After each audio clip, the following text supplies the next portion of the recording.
اعوذ باللہ من الشیطان الرجیم بسم اللہ الرحمن الرحیم۔ اللہ اکبر، سبحان اللہ، الحمدللہ، استغفر اللہ، الصلاۃ والسلام علیک یا رسول اللہ صلی اللہ علیہ وآلہ وسلم۔ ناظرین، آپ نے صحابہ اکرام کے نام تو سنے ہوں گے، لیکن ہم میں سے بہت سے کم ایسے لوگ ہیں جو کہ جلیل القدر صحابہ اکرام کی زندگیوں کے بارے میں جو بہت زیادہ جانتے ہوں، ایسے بہت کم لوگ ہیں۔ تو ناظرین، آج ایک ایسے صحابی کا قصہ آپ کی خدمت میں بیان کرنے لگا ہوں، ان کی کہانی جو اولین صحابہ اکرام میں سے ہیں۔ جب کچھ چند انگلیوں پر گنے جانے والے صحابہ اکرام جو کہ ایمان لا چکے تھے، یہ ان میں سے ہیں، اور ان کی نسبت نبی کریم صلی اللہ علیہ وآلہ وسلم سے کیسی، ان کی الفت، ان کے اصول اور ان کی ساری زندگی بڑی ہی عجیب گزری۔ یہ ایسے صحابی ہیں کہ جن کو دولت مند ہونے سے نفرت تھی، یہ پسند ہی نہیں کرتے تھے کہ دولت مند کہلائے جائیں، سوائے اس کے کہ جو کچھ بھی ہو وہ اللہ کی راہ میں دے کے خالی ہاتھ پرندے کی طرح گزارا کریں، کہ جس کے پاس کوئی کچھ بینک بیلنس نہیں ہوتا۔ ان کی کہانی بڑی ہی خاص ہے عام صحابہ کی نسبت، کیونکہ جب آپ جیسے آپ سنتے جائیں گے، آپ خود محسوس کریں گے کہ واقعی ان کا معاملہ عام نہیں ہے۔ ان کی زندگی، ان کا ایمان لانا، مدینہ منورہ میں ان کی رہائش، پھر حضور پاک صلی اللہ علیہ وسلم کے ساتھ ان کی وابستگی، پھر ان کی آخر میں جو موت ہوئی، جو کہ رسول اللہ صلی اللہ علیہ وسلم نے پہلے ہی بتا دی تھی، اور یہ سارے ایسے واقعات آئیں گے کہ آپ یقین کریں کہ شاید رو پڑیں گے۔ بہت ہی خاص۔ تو ناظرین، ان کے متعلق یہ ہے کہ حضرت ابو ذر غفاری رضی اللہ عنہ، فرمایا جاتا ہے کہ آپ کی والدہ کا نام رملہ بنت وقیہ غفاریہ تھا۔ بعض لوگوں نے آپ کا نام بریر بھی لکھا ہے، لیکن پہلا نام صحیح ہے کنیت ابو ذر، یعنی آپ کے بیٹے کا نام ذر تھا، اس لیے ابو ذر غفاری آپ کو کہتے ہیں۔ آپ میدان بدر کے قریب مدینہ منورہ کی راہ میں ایک صفرہ نامی بستی تھی۔ صفرہ نامی بستی میں آپ کا مسکن تھا، جو آپ کا قبیلہ تھا۔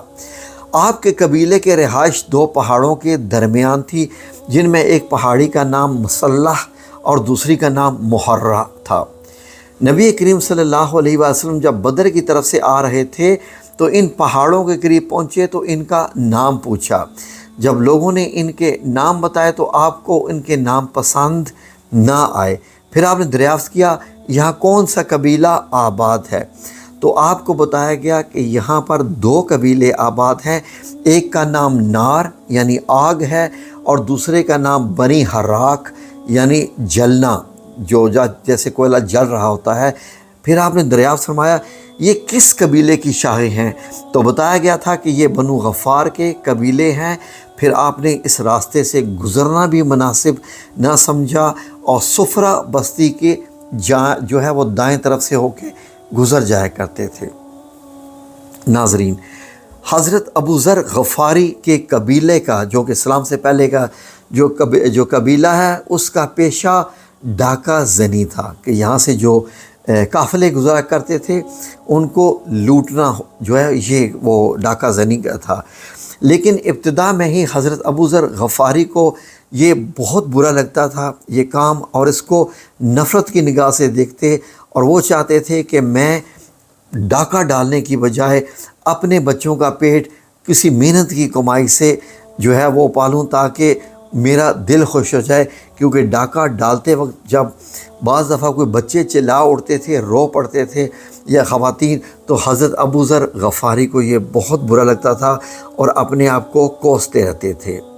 چونکہ آپ کا قبیلہ اس شاہراہ پر تھا جو یمن سے شام تک چلی جاتی تھی، تو اسی شاہراہ پر جو ہے زیادہ قبیلے آتے جاتے تھے، اور مکہ والوں نے جو ہے وہ بھی اکثر اوقات یہیں سے گزرتے تھے۔ تو جب نبی کریم صلی اللہ علیہ وآلہ وسلم نے نبوت کا باقاعدہ جب اعلان کیا، تو اس کے بعد یہ خبر بنو غفار کے قبیلے تک بھی جا پہنچی۔ حضرت ابو ذر غفاری جو کہ تنگ آ چکے تھے بت پرستی سے بھی، اور وہ چاہتے تھے کہ میں کسی اور کی عبادت کروں جو عبادت کرنے کے لائق ہے، تو اکثر سوچتے رہتے تھے۔ ناظرین، آپ کا حلیہ ایسا تھا کہ آپ کا قد لمبا تھا، نحیف تھوڑے کمزور تھے، رنگ کافی ڈارک جس کو گندم گوں، اور نقش تھوڑے تیکھے سے تھے، اور حضرت ابو ذر غفاری کا بھائی انیس مکہ المکرمہ اکثر آتا جاتا رہتا تھا۔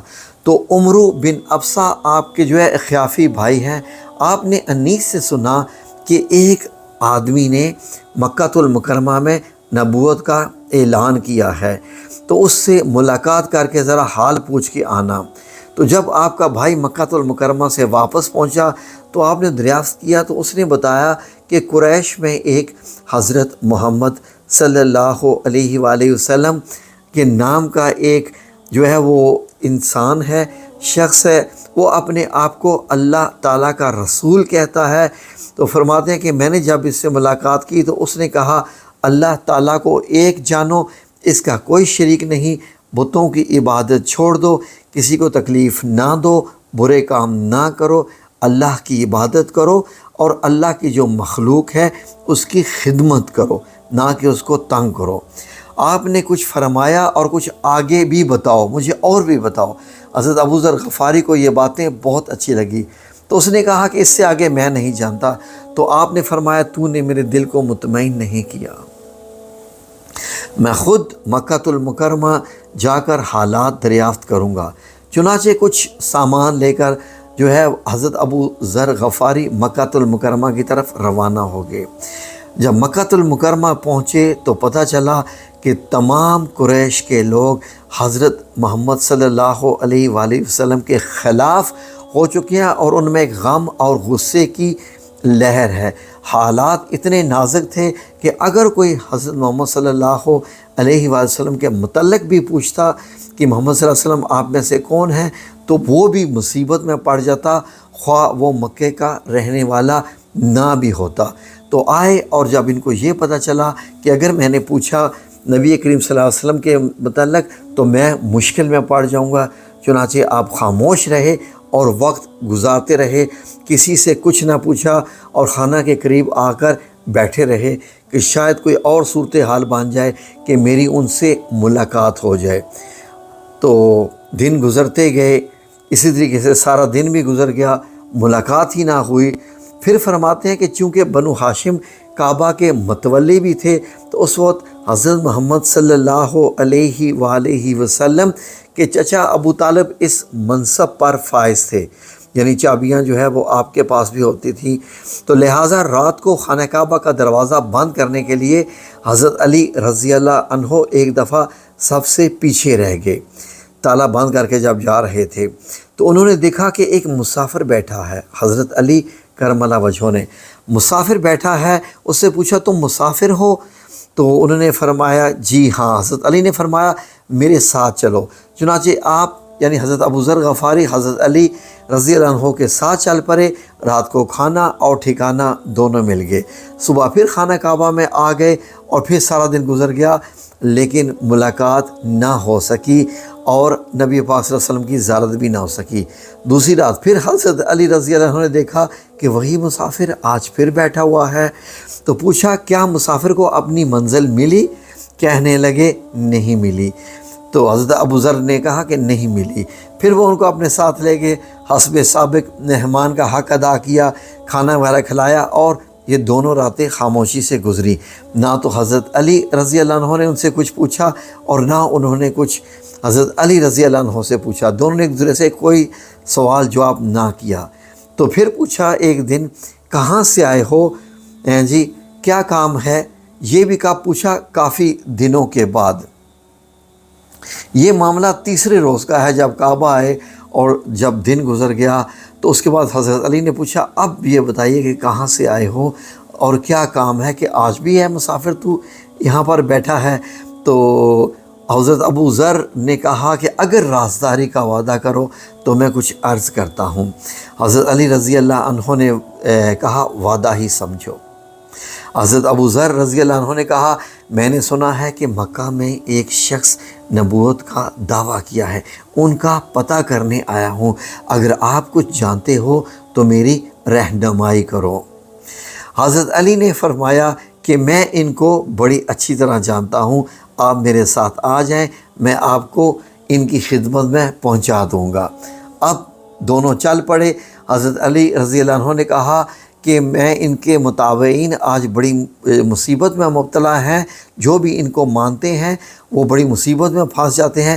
قریش کی دشمنی ہے وہ حد سے زیادہ بڑھ چکی ہے، تم نے اچھا کیا جو تم نے ان سے متعلق کسی سے نہیں پوچھا، ورنہ لوگ تمہیں اس وقت مار پیٹ چکے ہوتے۔ تو اب بھی ذرا احتیاط سے ہی آنا۔ تو پیچھے پیچھے چلتے جا رہے ہیں۔ تو انہوں نے یہ بھی کہا کہ تم میرے اتنا فاصلہ رکھو کہ پتہ نہ چلے کہ تم میرے پیچھے پیچھے آ رہے ہو، کسی کو گمان نہ ہو کہ تم میرے پیچھے آ رہے ہو۔ تو اگر راستہ صاف ہو تو خیر و گر، ورنہ اللہ نہ کرے کہ کہیں میں راستے میں مل گیا تو اگر کسی نے مجھے دیکھ لیا تو میں ایک اشارہ کروں گا، وہ اشارہ کیا ہوگا کہ میں اپنا جوتا اتار کر صاف کرنے لگوں گا، تو سمجھ جانا کہ کسی نے ہم دونوں کو دیکھ لیا ہے، تو میرا پیچھا کرنا اس وقت چھوڑ دینا، ٹھیک ہے؟ تو میں ایسے شو کروں گا کہ جیسے میرے جوتے میں کنکر آ گیا ہے، تو تم میرے پیچھے آنے کی بجائے یا راستہ چھوڑ دینا یا سیدھے چلتے نکل جانا۔ اب حضرت ابو ذر غفاری کی بارگاہ نبوت میں حاضری کیسی ہوتی ہے؟ جب وہ چلتے چلتے بارگاہ نبوت میں پہنچ گئے اور چہرہ انور دیکھا تو فوراً بول اٹھے کہ یہ مبارک چہرہ تو جھوٹا ہو ہی نہیں سکتا، یہ کیسے ہو سکتا ہے کہ لوگ ان کے متعلق کہتے ہیں کہ یہ جھوٹے ہیں۔ نبی پاک صلی اللہ علیہ وآلہ وسلم نے جب ان کو اسلام کی دعوت پیش کی تو انہوں نے کہا جی کہ میں یکتا اور محمد صلی اللہ علیہ وسلم کے سچے رسول ہیں۔ انہوں نے بول دیا لا الہ الا اللہ محمد رسول اللہ، یعنی وحدہ لا شریک لہ۔ جی تو آپ صلی اللہ علیہ وسلم کو فردر یہ نصیحتیں کی کہ اچھے کام کرو، نیکی پھیلاؤ، برائی سے لوگوں کو روکو۔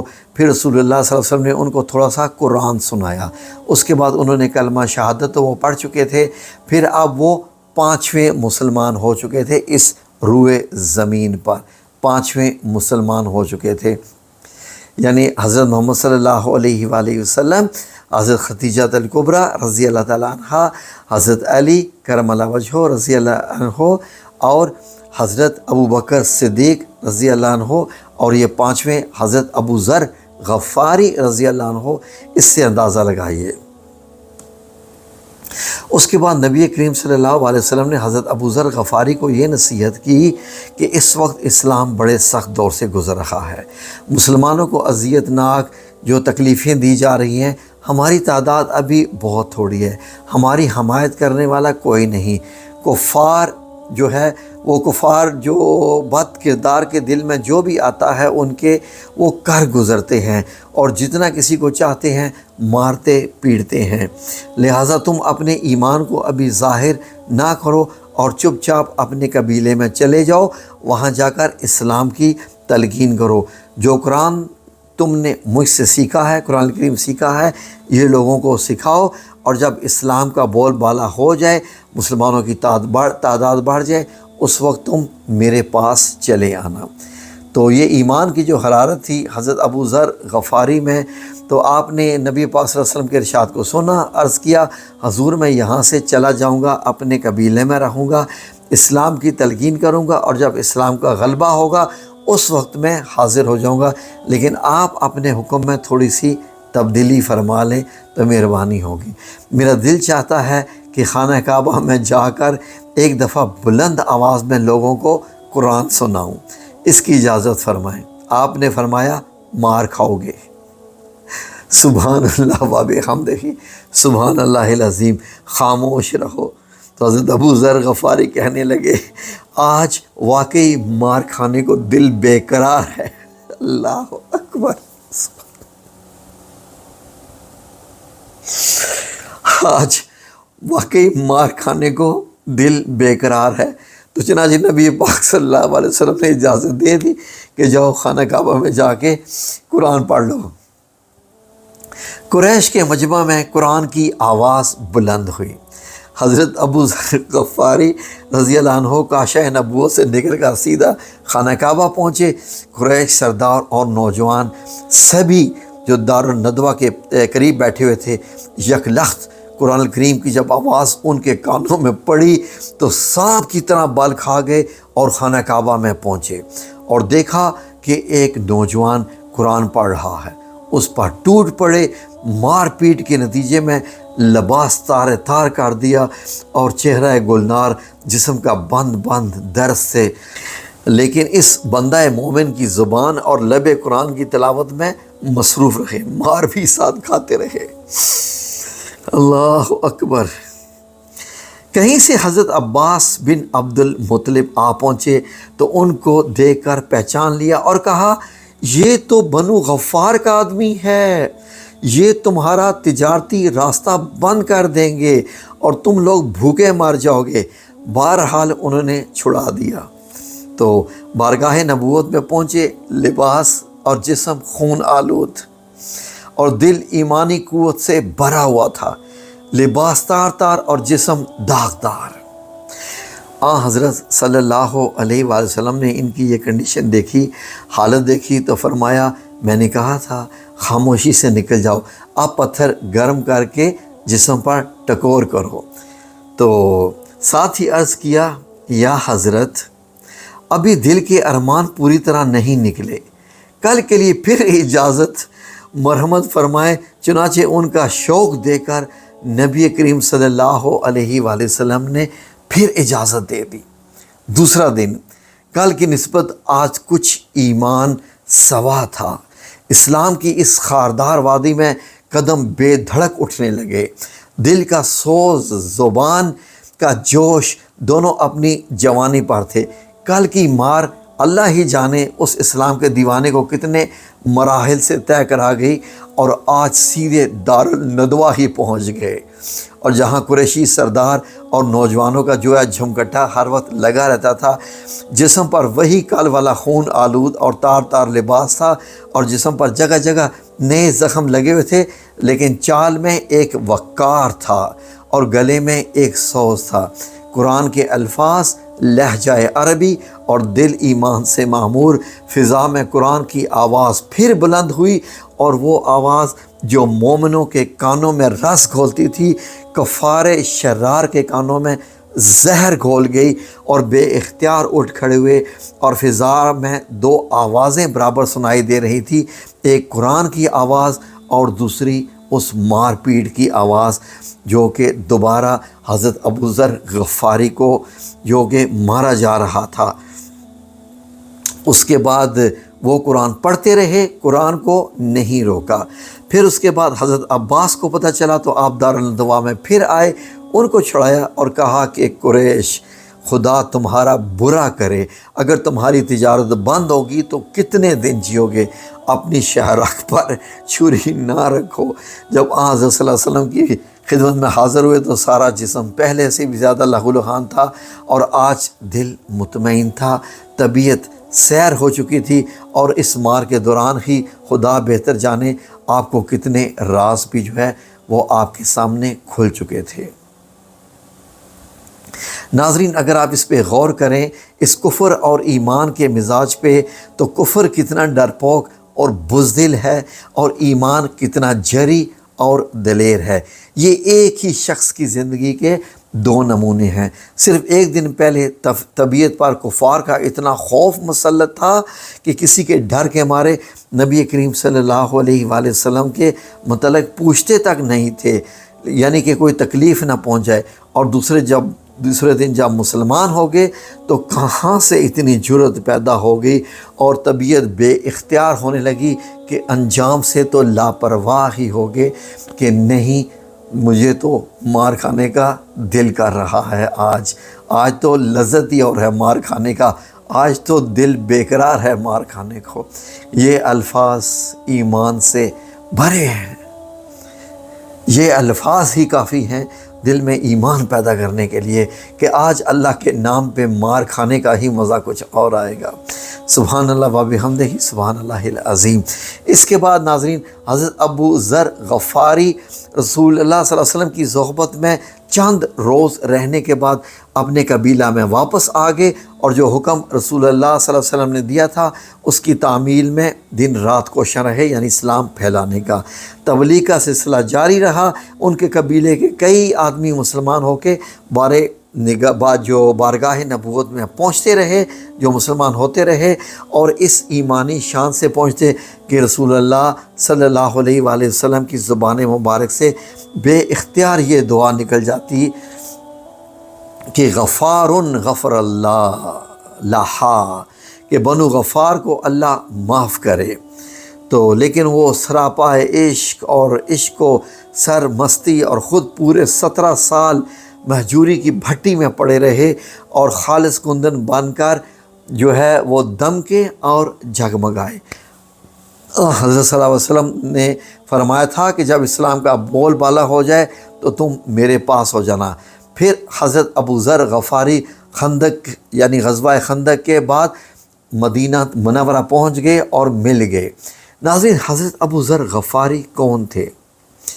رسول اللہ صلی اللہ علیہ وآلہ وسلم نے آج سے 13 سال پہلے ان کے دل میں ایمان کا بیج بویا تھا، یعنی غزوہ خندق سے پہلے ایمان کا بیج بویا تھا۔ آج وہ ایک تناور درخت بن چکا تھا، اس کے پھل پک کے تیار ہو چکے تھے۔ تو ابو ذر غفاری اس بھری پوری دنیا میں ایک غریب و دیار، ایک مسافر، جس کی نگاہوں میں دنیا کی جو ہے وہ کوئی اہمیت نہیں تھی، اور دل میں دنیا سے ایسی بے رغبتی اور ایک لازوار تصور تھا کہ بس آخرت ہی ہے، جو کچھ ہے لٹا دو یہاں پر، آخرت سنبھال لو۔ وہ ابو ذر غفاری رضی اللہ عنہ جس کا خاندانی پیشہ ڈھاکہ زنی تھا، وہ آج دنیا انسانیت کا تاجدار تھا۔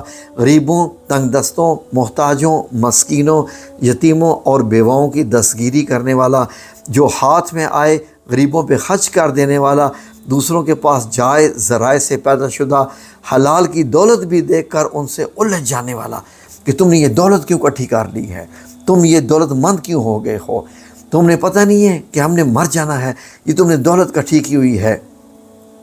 ایسا کرتے تھے، اس کی ساری دولت کو غریبوں پر خرچ کر دو۔ ہر وقت دولت مندوں سے کہتے رہتے تھے، مسلمان صحابہ کرام سے کہتے رہتے تھے کہ کیوں پیسے رکھتے ہو اپنے پاس، تاکہ دنیا میں، وہ کہتے تھے کہ اپنی ساری دولت غریبوں میں تقسیم کر دو کہ دنیا میں کوئی غریب نہ رہے۔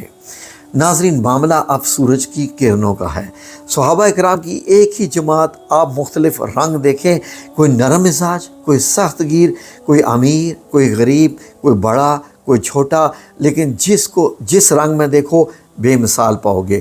حضرت خالد بن ولید کی سپہ سالاری بھی دیکھیں کیا چیز ہے، اور معزولی کے وقت کہ ہم نے امیر کا حکم سنا اور سر خم کر دیا، کہنا بھی مثالی ہے۔ حضرت عبد الرحمن بن عوف، دولت انتہا ماشاءاللہ 700 اونٹ دولت کے، اور اس کے بعد لیکن مزاج کا فکر بھی اپنی مثال، دولت مند ہونے کے باوجود۔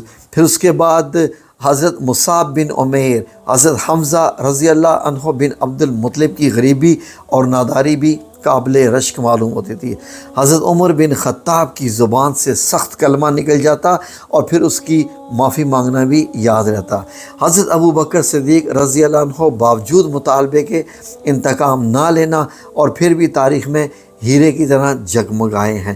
بہرحال صحابہ اکرام رضوان اللہ اجمعین کی یہ کیفیتیں، یہ رنگ، یہ سبحان اللہ و بحمدہ سبحان اللہ العظیم، کوئی کس رنگ میں رنگا، کوئی کس میں، اور حضرت ابو ذر غفاری پر یہ رنگ چڑھا ہوا تھا، اسلام کا رنگ، اور صرف غریبوں کی مدد کرنے کا رنگ چڑھا ہوا تھا۔ ناظرین حضرت ابو ذر غفاری کا مقام کے بارے میں اگر ہم آپ کو بتائیں تو جتنی دیر بعد آئے، یعنی غزوہ خندق میں آئے، اتنے ہی درست آئے۔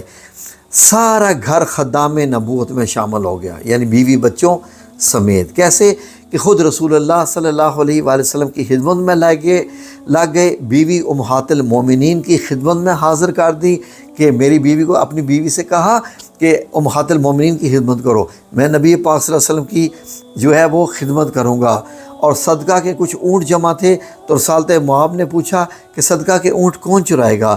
حضرت ابو ذر غفاری کھڑے ہو گئے اور رسول اللہ صلی اللہ علیہ وسلم نے نگاہیں بھر کے دیکھا، اور مطلب یہ تھا کہ 17 سال کی طویل جدائی کے بعد ملے ہو تو اب پھر جدا ہونے کو دل چاہ رہا ہے۔ عرض کیا حضرت میرا بیٹا اونٹ چرائے گا، اگر کاشانہ نبوت کی گلہ بانی نصیب ہو جائے تو تاج خسرو کے سوا کیا رکھا ہے۔ بہرحال ان کے بیٹے جن کا نام زر بیما اپنی بیوی لیلا کے اونٹ چرانے کے لیے چراگاہ میں لے گئے۔ اندازہ کریے پورا خاندان ہی وقف نبی پاک صلی اللہ علیہ وسلم کے، یعنی کہ بیٹا بھی اور بہو بھی اور بیوی امہات المومنین کی خدمت میں نہیں۔ اب یہ چراگاہیں مدینہ منورہ کی مشہور چراگاہیں غابہ تھی، جو کہ مدینہ منورہ سے شمال کی طرف 3 یا 4 میل کے فاصلے پر تھیں۔ آج کے حساب سے دیکھیں تو 9-10 کلومیٹر بنتا ہے۔ انہی اونٹوں میں خود رسول اللہ صلی اللہ علیہ وآلہ وسلم کی ذاتی اونٹنی بھی شامل تھی، بلکہ آپ کی مشہور زمانہ اونٹنی عزبہ بھی ان میں شامل تھی۔ عینیہ بن حسن بن حذیفہ بن بدر کو پتہ چلا کہ مدینہ کی چراگاہ میں مسلمانوں کے بہت اونٹ چرتے ہیں اور رکھوالا صرف ایک آدمی ہے، یعنی حضرت زر، یعنی حضرت ابو ذر غفاری کا بیٹا۔ وہ بنو غلطان کی ایک جماعت لے کے چراگاہ پہ حملہ آور ہوا اور حضرت زر کو شہید کر دیا۔ اس کی بیوی لیلا کو اٹھا لیا اور اونٹ ہانک کر لے لیے۔ چراگاہ سے نکلتے ہی سلمہ رضی اللہ عنہ بن اکوا نے اسے دیکھ لیا کہ چرواہ کو قتل کر کے اونٹ لے کے جا رہا ہے۔ سلمہ بڑے بلند آواز تھے، ایک پہاڑی پر چڑھ کر بلند آواز سے مدینہ کی طرف پکارا کہ جلدی آؤ، غطفانی حملہ کر کے اونٹ لے جا رہا ہے۔ تو لے جا رہا ہے، چنانچہ ان کی آواز مدینہ کی پہاڑیوں سے ٹکرا کر گونجنے لگی اور رسول اللہ صلی اللہ علیہ وسلم نے لشکر لے کر تعاقب کیا، اونٹ چھڑا لیے اور غطفانیوں کا مال غنیمت لے آئے، اور حضرت لیلا جو کہ حضرت ابو ذر غفاری کی بہو، ان کو بھی واپس لے آئے۔ مدینہ پہنچ کر حضرت لیلا رضی اللہ عنہا نے کہا یا رسول اللہ صلی اللہ علیہ وسلم، میں قید کے دوران آپ کی اونٹنی اسبا پر سوار رہی، میں نے نظر مانی تھی کہ اگر اللہ تعالیٰ نے مجھے اس اونٹنی پر نجات دی تو میں اس کو راہ خدا میں ذبح کروں گی، اب کیا حکم ہے؟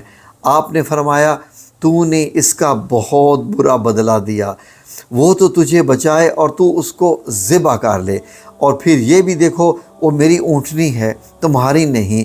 آدمی جس چیز کا مالک نہ ہو اس کی نظر ماننا کوئی حقیقت نہیں رکھتا۔ اب مالک نبی پاک صلی اللہ علیہ وسلم اور وہ نظر مان رہی ہے کہ میں اس اونٹنی کو ذبح کروں گی، تو یہ شرعاً بھی غلط ہے۔ اب یہ آپ آئندہ سے ذہن میں رکھیے کہ جب بھی کوئی نظر ماننی ہو تو اپنے ہی مال کی نظر ماننی چاہیے۔ تو جنگ خندق کے بعد حضرت ابو ذر غفاری تمام جنگوں میں ہم رکاب رہے، آپ کے ساتھ ساتھ رہے اور دن رات آپ کی صحبت میں رہے۔ پھر ایک روز ایک فیصلہ کن جنگ کی تیاری کرنے لگے، اور یہ جنگ تھی غزوہ تبوک، جو کہ 9 ہجری میں پیش آئی، اور اس جنگ کا پس منظر یہ تھا کہ ہرقل نے مسلمانوں کی فتوحات کا سلسلہ سن لیا اور خوف زدہ ہو کر جنگ کی تیاری کرنے لگا کہ کہیں ہم مسلمانوں پر حملہ نہ کریں۔ ادھر حضرت صلی اللہ علیہ وسلم جب شاہ روم کی جنگی تیاریوں کا علم ہوا تو آپ نے بجائے اس کے کہ اس حملے کا انتظار کرتے اس کے ملک میں اس کی مدافعت کرنا، وہیں جا کر مدافعت کرنا زیادہ مناسب سمجھا۔ اب صورتحال یہ تھی کہ دشمن کی فوج 1 لاکھ سے زیادہ تھی، اور وہ بھی تربیت یافتہ فوج۔ سفر نہایت دور اور دراز کا تھا، موسم انتہائی گرم تھا اور باغوں کے پھل پکے ہوئے تھے، یعنی کہ یہ وہ موسم تھا جو تجارت کا موسم تھا، تو پچھلا ذخیرہ بھی ختم ہو چکا تھا اور سفر پر جانے سے آئندہ کا پھل ضائع ہو سکتا تھا، اور یہ یقینی تھا۔ یہی وجہ تھی کہ اس لڑائی کا جو ہے وہ تنگ دستی کا جو ہے وہ لشکر کہا گیا کہ ابھی دیکھیں پھل اتار کے بیچنے ہیں، لیکن اب لشکر جانا ہے تو پھل تو درختوں پہ لگے لگے خراب ہو جائیں گے۔ ایسا موقع پر مومن مخلص ہی حضرت صلی اللہ علیہ وسلم کے ہم رکاب نکل سکتے تھے، جن کا توکل 100%، یعنی جن کو فکر ہی نہیں ہے کہ باغ تباہ ہو جائیں، پھل تباہ ہو جائیں، رزق ملے نہ ملے، تجارت ملے نہ ملے، وہی صرف ساتھ جانے والے تھے غزوہ تبوک میں۔ منافقین کی اکثریت تو مختلف بہانے بنا کر مدینہ ہی سے نہ نکل سکی، اور کچھ منافق ساتھ نکلے تاکہ یہ پتہ چل جائے کہ سارے منافق پیچھے رہ گئے ہیں۔ لیکن جب راستے سے ہی واپس ہونے لگے، کوئی ایک منزل سے، کوئی دوسری منزل سے، کوئی مخلص مسلمانوں میں سے کوئی آدمی بھی پیچھے نہ رہا، ماں سوائے ان 3 آدمیوں کے جن کو اللہ تعالیٰ کی مشیت نے ہی پیچھے رکھ لیا تھا، اور مسلمانوں کے لشکر کی تعداد 30,000 ہو گئی۔ سب یعنی کہ نکل گئے، صرف 3 بندے پیچھے رہ گئے۔ سفر کے دوران رسول اللہ صلی اللہ علیہ وآلہ وسلم کو روزانہ شام کو رپورٹ مل جاتی کہ اس منزل پر فلاں فلاں آدمی پیچھے رہ گیا ہے، تو اب آپ فرماتے چھوڑ دو اس کو، اگر اس میں کوئی بھلائی ہے تو وہ تم سے ملے گا، اگر منافق ہے تو اللہ تعالیٰ نے تم کو اس سے نجات بخشی ہے۔ لیکن حضرت ابو ذر غفاری کیسے پیچھے رہ گئے، جو کہ نبی کریم صلی اللہ علیہ وآلہ وسلم اور اسلام کی خاطر محبتیں اور مار کھانے والے کیسے رہ گئے؟ کیا واقعہ تھا؟ پھر ایک دن یہ رپورٹ ملی کہ ابو ذر رضی اللہ عنہ بھی پیچھے رہ گیا ہے، جس کی وجہ سے اس کی وجہ یہ تھی کہ ان کا اونٹ کمزور اور لاغر تھا، وہ تھک گیا تھا، تو آپ نے کچھ دیر بعد سستانے کے لیے چھوڑ دیا، لیکن دوسرے دن بھی سفر کے قابل وہ اونٹ نہ ہوا، اسے جنگلی میں چھوڑ دیا۔ پھر پالان اور سامان سر پر اٹھایا اور پیدل سفر کرتے ہوئے لشکر سے ملے، کیونکہ اونٹ تو لاغر تھا۔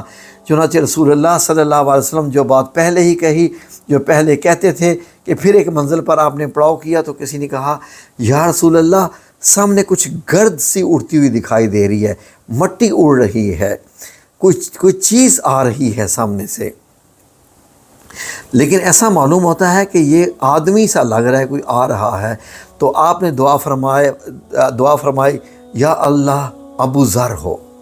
جب لوگوں نے غور سے دیکھا تو کہنے لگے اللہ کی قسم ابو ذر ہی ہے۔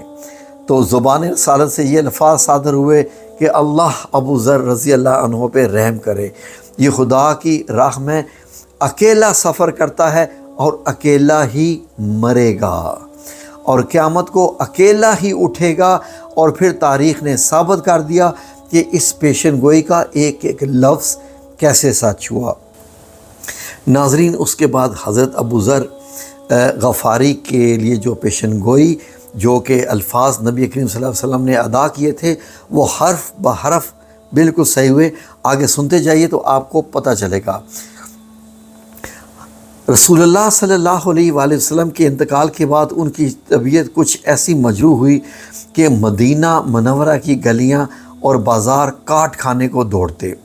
نبی کریم صلی اللہ علیہ وآلہ وسلم سے تعلق رکھنے والی کوئی چیز دیکھتے تو بے اختیار رو کر رکت طاری ہو جاتی آپ پہ، اور اتنا روتے کہ بے حال ہو جاتے۔ آخر آپ کی بیوی ام زرع اور دوسرے لوگوں نے بھی مشورہ دیا کہ آپ مدینہ منورہ چھوڑ کر کسی ایسی جگہ چلے جائیں، آپ شام کے علاقے میں واپس چلے جائیں۔ آپ رضی اللہ عنہ کا مسلک اور اس میں پختگی جو اتنی اسٹرانگ تھی، اس کی وجہ کیا تھی؟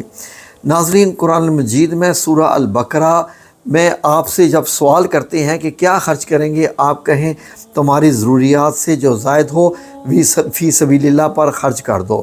اسلام کے ابتدائی عہد میں چونکہ غربت زیادہ تھی، اس لیے حکم دیا گیا کہ ضروری اخراجات کے بعد باقی جو بچے گا غریبوں کو دے دیا کروں گا۔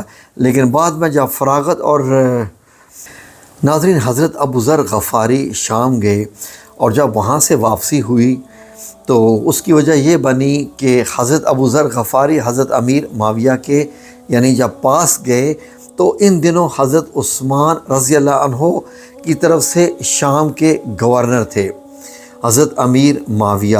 آپ کے پاس حضرت ابو موسیٰ اشعری رضی اللہ عنہ بھی تشریف فرما تھے۔ ان دنوں حضرت عبد الرحمن بن عوف کی وفات ہوئی تھی، اور انہوں نے جتنی دولت اپنے ترکہ میں چھوڑی تھی اس کا ہر جگہ پر چرچا تھا۔ حضرت امیر معاویہ رضی اللہ عنہ نے حضرت ابو موسیٰ اشعری رضی اللہ عنہ سے حضرت ابو ذر غفاری کی موجودگی میں حضرت ابو عبد الرحمن بن عوف کی دولت کے متعلق سوال کیا اور کہا کہ بتاؤ تمہارے خیال میں عبد الرحمن بن عوف رضی اللہ عنہ نے اتنی دولت جمع کر رکھی ہے، یہ صحیح ہے یا غلط ہے یا جائز تھی یا ناجائز؟ حضرت ابو موسیٰ رضی اللہ عنہ نے کہا کہ اگر حضرت عبد الرحمن بن عوف اپنے مال کی زکوٰۃ ادا کر رہے ہوں تو پھر آخر کیا حرج ہے، ٹھیک ہے۔ یہ جواب چونکہ حضرت ابو ذر غفاری کے مسلک کے خلاف تھا، لہٰذا آپ نے اپنا عصا اٹھا کر ان کو مارنے کے لیے دوڑے۔ حضرت امیر معاویہ رضی اللہ عنہ نے بیچ بچاؤ کر کے ان کو بچا لیا۔ پھر حضرت ابو ذر غفاری سے کہا جو کچھ آپ نے کیا صحیح نہیں ہے، اور جو آپ نے ایک نظریہ قائم کر لیا ہے وہ بھی صحیح نہیں ہے۔ اس معاملے میں آپ دیگر صحابہ کرام رضوان اللہ اجمعین سے اتفاق کریں، اور پھر یہ بھی سوچیں کہ اگر ساری دولت ہی دینا درست ہو تو زکوٰۃ اور زکوٰۃ کے دوسرے مسائل محض یہ تو بے فائدہ ہو جائیں گے۔ یعنی آپ کے پاس ہی اگر دولت نہیں رہے گی تو پھر آپ زکوٰۃ دیں گے کیسے؟ اس مسئلے پر چونکہ حضرت امیر معاویہ رضی اللہ عنہ سے اختلاف ہوا، پھر یہ اختلاف بڑھتا گیا اور بالآخر حضرت ابو ذر غفاری رضی اللہ عنہ نے کہا کہ جب تک تم شام میں ہو اللہ کی قسم میں شام نہیں رہوں گا۔ حضرت امیر معاویہ نے ساری کیفیت حضرت عثمان رضی اللہ عنہ کو خط میں لکھ بھیجی۔ آپ نے ہدایت بھیجی کہ ابو ذر رضی اللہ عنہ سے بالکل مت الجھو، وہ ایک بہت ہی معتبر بزرگ ہیں، ان کے احترام کو ملحوظ رکھو، لیکن چونکہ وہ قسم اٹھا چکے ہیں کہ جب تک تم یہاں ہو تو میں شام میں نہیں رہوں گا، لہٰذا ان کو میرے پاس مدینہ واپس بھیج دو۔ حضرت عثمان کا خط سن کر حضرت ابو ذر غفاری رضی اللہ عنہ واپس مدینہ آ گئے، لیکن طبیعت میں وہی سادگی رہی۔ مدینہ منورہ میں بھی اپنے خیالات کی تبلیغ کرنے لگے کہ مال مت رکھو، مال مت رکھو، دے دیا کرو لوگوں کو، کیوں تم مال رکھتے ہو؟ حضرت عثمان رضی اللہ عنہ نے کہا کہ جہاں تک آپ کی ذات کا تعلق ہے ہم آپ کا بے حد احترام کرتے ہیں، آپ کو اپنے لیے ایک مسلک منتخب کر لینے پر بھی حق بجانب سمجھتے ہیں، لیکن جہاں تک اس مسئلہ کہ عوام کا تعلق ہے کہ آپ دوسروں کو مجبور کرتے ہیں کہ دولت بانٹ دو، دولت بانٹ دو، یعنی اس قسم کی، یہ صحیح نہیں ہے، اور نہ ہی آپ کو اس رائے کی تبلیغ کرنے کی اجازت دی جا سکتی ہے۔ امیر المومنین کا یہ نظریہ جب دیکھا حضرت ابو ذر غفاری نے تو کہا کہ بہتر ہے کہ آپ مجھے مدینہ منورہ سے باہر کسی جگہ سکونت کی اجازت دے دیں جہاں عوام مجھ سے مل ہی نہ سکے، میں اکیلا ہو جاؤں، نہ میں کسی کو اس چیز کی تبلیغ کروں، نہ کوئی بندہ مجھ سے آ کے ملے، نہ میں کسی بندے سے ملوں۔ تو آپ رحضہ مدینہ منورہ سے 6 میل کے فاصلے پر ایک جگہ ہے، وہاں بہت معمولی سی چند کچھ چند گنے چنے گھر تھے، آبادی تھی، وہاں پر جو آباد ہو چکی تھی وہاں پر گئے اور وہاں پر سکونت اختیار کر لی۔ یہ 31 اور 32 ہجری میں حضرت ابو ذر غفاری اسی مقام یعنی کہ جو ربضہ وہاں بیمار پڑ گئے، اور بیماری اتنی زیادہ بڑھ گئی کیونکہ ایک غلام اور ایک بیوی تھی۔ ان کو فکر جب یہ ہوئی کہ اگر خدا نخواستہ ان کی وفات ہوگی تو ان کے کفن دفن کا انتظام ہم کیسے کریں گے؟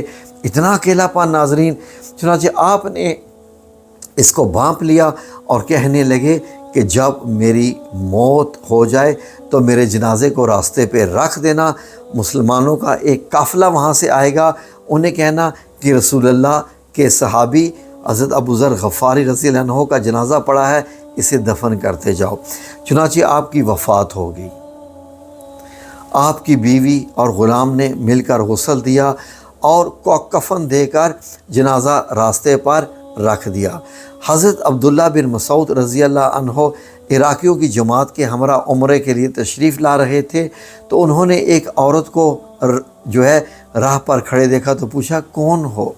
اس نے کہا ام ذر۔ آپ نے پوچھا ابو ذر کہاں ہیں؟ انہوں نے کہا یہ ان کا جنازہ پڑا ہے، اسے دفن کرتے جاؤ۔ عبداللہ بن مسعود رضی اللہ عنہ دھاڑے مار مار کر رو پڑے اور جنازہ پڑھ کر ان کو دفن کیا، اور پھر اپنے ساتھیوں کو رسول اللہ صلی اللہ علیہ وآلہ وسلم کی جو پیشگوئی تھی، جو آپ صلی اللہ علیہ وسلم نے بتا دیا تھا مستقبل کا، وہ بتایا کہ ابو ذر رضی اللہ عنہ تو اللہ کی راہ میں اکیلا سفر کرتا ہے، اکیلا ہی مرے گا اور اکیلا ہی اٹھایا جائے گا۔ یہ ہے ناظرین حضرت ابو ذر غفاری کی کہانی۔ یقیناً آپ کو بہت اچھی لگی ہوگی، بہت دل برداشتہ ہونے والی کہانی ہے۔ اللہ آپ سب لوگوں کو اپنی حفظ و امان میں رکھے، آمین یا رب العالمین برحمتک یا ارحم الراحمین۔